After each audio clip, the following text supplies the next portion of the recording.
Dihimbau bagi warga terdampak tol Gilimanuk Mengwi untuk segera melengkapi dokumen tanah dan rumahnya.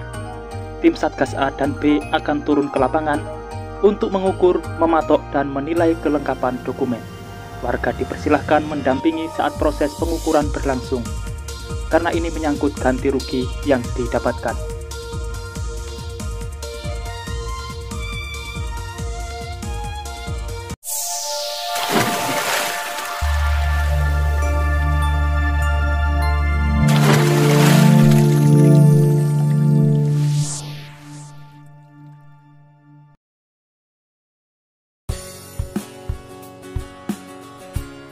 Assalamualaikum semuanya. Progres tol Gilimanuk Mengwi terus berlanjut.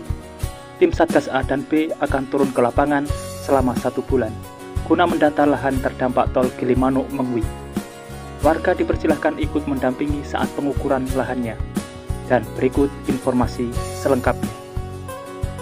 Seperti biasa, sebelum berlanjut ke pembahasan, dukung selalu channel ini untuk terus berkembang dengan cara subscribe dan nyalakan loncengnya, supaya kalian dapat mengikuti update terbaru pembangunan di Indonesia. Pembangunan jalan tol Gilimanuk Mengwi sepanjang 96,21 km yang menghabiskan lahan sekitar 1069,44 hektar kini telah memasuki tahap inventarisasi dan identifikasi lahan.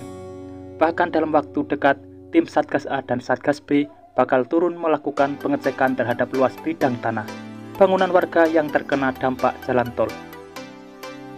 Hal itu disampaikan oleh Sekretaris Pelaksana Pengadaan Tanah Jalan Tol Gilimanuk Mengwi, Ngurah Maharta, ketika bertemu sejumlah warga desa Tunjuk, Tabanan, yang tanahnya terkena dampak jalan tol di Balai Wantilan Desa Buahan, Tabanan pada Sabtu 20 Agustus 2022. Saat pelaksanaan pengadaan lahan ini, nanti Satgas A dan Satgas B mulai turun ke lapangan. Satgas A melakukan inventarisasi, pengukuran, pemetaan lokasi, dan identifikasi lapangan. Ketika Satgas A turun untuk mengukur bidang tanah warga, pihaknya meminta warga memasang patok-patok batas bidang tanahnya masing-masing. Saat pemasangan patok wajib diketahui oleh penyanding.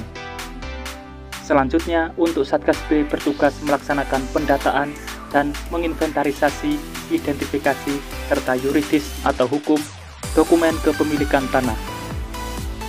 Istilah mudahnya, tim Satgas A mengukur lahan tanah dan rumah, sedangkan tim Satgas B memeriksa kelengkapan dokumen tanah dan rumah. Maka dari itu, pihak terkait meminta kepada warga yang lahannya terkena dampak jalan tol sebelum dilakukan pengukuran untuk mempersiapkan sejumlah dokumen, seperti sertifikat tanah, batas patok bidang tanah, hingga dokumen resmi lainnya. Kemudian warga harus jujur soal memberikan keterangan dokumen sehingga ganti ruginya sebanding dengan nilai saat perhitungan tim appraisal nantinya. Untuk pelaksana pengadaan tanah jalan tol Gilimanuk Mengwi, Satgas A dan Satgas B mulai turun melakukan pengukuran bidang tanah warga mulai Selasa 23 Agustus 2022 ini. Mengingat batas waktu yang diberikan kepada tim pelaksana ini hanya selama 30 hari. Saat tim turun ke lapangan, pihaknya ingin warga ikut mengawal Satgas A dan Satgas B bekerja, sehingga data di lapangan benar-benar valid agar tidak terjadi kesemrawutan ganti rugi di kemudian hari. Ini juga jangan sampai merugikan warga yang kena imbas jalan tol. Warga harus benar-benar mendampingi tim saat pengukuran, karena ini menyangkut ganti rugi yang warga dapatkan. Untuk berapa besaran ganti rugi lahan, pihaknya belum bisa memberikan penilaian, karena yang menilai kantor jasa penilaian pertanahan atau tim appraisal yang bertugas menilai tanah tersebut. Tapi yang jelas bukan tanah, tanaman, dan bangunan yang diganti rugi, melainkan pula balai merajan, upacara pamugaran, dan biaya melaspas dinilai juga oleh tim appraisal nantinya, dengan catatan bila ada balai merajan yang terkena. Sedangkan soal adanya tanah pelabapura atau tanah adat atau lahan subak yang terkena dampak jalan tol karena tanah milik warga desa adat bersama, maka pihaknya mengingatkan agar dapat diberikan surat kuasa oleh desa adat setempat terhadap seseorang yang ditunjuk untuk mengurus ganti rugi lahan, agar bisa dipertanggungjawabkan demi hukum. Perlu diingat ada surat kuasa agar tidak ribet saat melakukan pengurusan. Itulah pesan dari tim tol Gilimanuk Mengwi untuk para warga terdampak. Tentunya bertujuan supaya warga terdampak tidak merugi saat pembebasan lahan nantinya.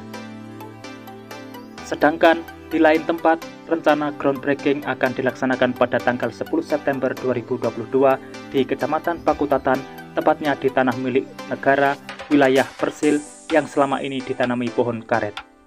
Hal tersebut diutarakan oleh Gubernur Bali Iwayan Koster saat peletakan batu pertama Candi Pemedalan Agung Pura, Jagatnata, Kabupaten Jembrana yang didampingi oleh Bupati Jembrana Inengah Tamba pada Kamis 18 Agustus 2022. Setelah menyelesaikan segala perlengkapan di kementerian dan juga lahan yang akan dipergunakan milik Kehutanan Nasional Bali Barat yang harus memerlukan persetujuan Kementerian Kehutanan dan studi mengenai dampak lingkungan, dan sekarang sudah mulai tahapan tercapai. Dan groundbreaking pada tanggal 10 September 2022 nanti sudah siap. Gubernur Bali menuturkan rencana groundbreaking jalan tol akan diadakan di Kecamatan Pakutatan, tepatnya di wilayah Persil. Tanah tersebut merupakan aset perusahaan daerah di Kabupaten Jembrana. Setelah nantinya groundbreaking harus tuntas dan berlanjut terus. Dengan adanya jalan tol ini diharapkan nanti ada fasilitas lain yang akan dikembangkan di Kabupaten Jembrana termasuk juga Tabanan. Menurut Gubernur Bali, yang paling banyak dilintasi adalah Kabupaten Jembrana dan Kabupaten Tabanan dari Gilimanuk sampai Mengwi. Dengan total lebih dari 50 desa yang akan dilintasi jalan tol. Di kawasan tersebut juga akan dibangun lokasi yang menjadi pusat perekonomian baru berupa desa untuk UMKM dan juga destinasi wisata baru yang diberi nama Taman Keti Bali Semesta. Sekaligus juga menyeimbangkan pembangunan antara Bali Utara, Selatan, Barat, Timur, dan Bali Tengah. Selama ini pembangunannya berpusat di Bali Selatan, jadi pusat perekonomian tumbuh di selatan. Akibat pembangunan berpusat di Bali Selatan, pembangunan menjadi timpang. Tidak hanya ekonomi yang timpang, akan tetapi kependudukan antar wilayah tersebut akan timpang. Rame-rame pindah ke Bali Selatan karena pusat perekonomian hanya ada di Bali Selatan. Di sana masyarakat semua mencari kehidupan untuk bekerja. Selama ini Provinsi Bali paling tertinggal pembangunan infrastruktur. Belum pernah ada desain dari pemerintah daerah yang merupakan inisiatif daerah. Pembangunan infrastruktur besar semuanya itu merupakan inisiatif dari pemerintah pusat karena ada kebutuhan mendesak. Beliau juga mengaku selama kepemimpinannya jalan shortcut Buleleng Mengwi sudah berjalan sebanyak 70%. Jalan tersebut sebenarnya selesai pada tahun 2023, dikarenakan pandemi melanda, ditargetkan 2024 selesai. Untuk infrastruktur laut, pihaknya sudah membangun 3 pelabuhan sekaligus yang berada di Sanur, Nusa Penida, dan Nusa Ceningan yang akan selesai bulan September ini. Itulah informasi yang bisa saya sampaikan. Semoga sedikit banyaknya ada manfaat yang bisa diambil. Dan temukan informasi yang tidak mungkin kalian temukan di tempat lain, karena hanya di sini informasi yang tidak dibahas akan saya bahas secara lengkap. Jadi pantau terus channel ini untuk mendapatkan jawaban dari apa yang kalian cari. Sudah saatnya saya undur diri dan wassalamualaikum warahmatullahi wabarakatuh. Sampai bertemu di video menarik selanjutnya.